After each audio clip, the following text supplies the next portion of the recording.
In 1985, two climbers were roped together high on a mountain. One of them cut the rope. This is what happened to the man who fell.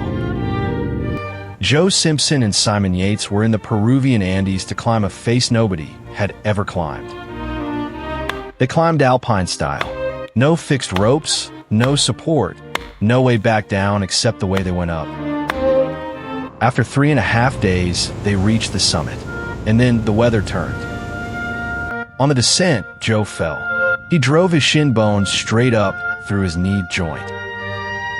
At 6,000 meters, in a storm, a broken leg is not an injury. It is a death sentence. Simon could have left him there. Nobody would have blamed him. Instead, he tied their ropes together and started lowering. 300 feet at a time, 9 hours through the night in a blizzard. Then, in the dark, Simon lowered him over an edge he could not see. Joe hung in empty space above a crevasse. He could not climb the rope. He could not reach the ice, and Simon could not hear him. Above him, Simon's seat in the snow was collapsing. He was being dragged off the mountain 1 inch at a time. For an hour and a half he held on. Then Simon took out his knife. Joe fell into the crevasse and landed on an ice ledge 50 feet down. In the dark, he realized he was still alive. At first light, Simon climbed down, saw the crevasse, and understood.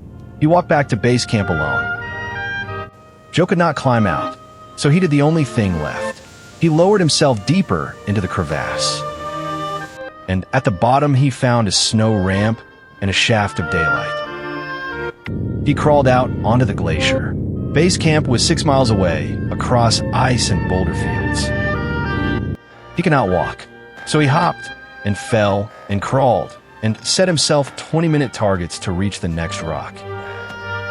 For 3 days a song he hated looped endlessly in his head.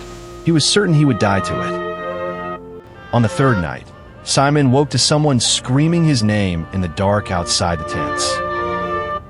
They were leaving the next morning. Joe Simpson kept his leg, and he climbed again.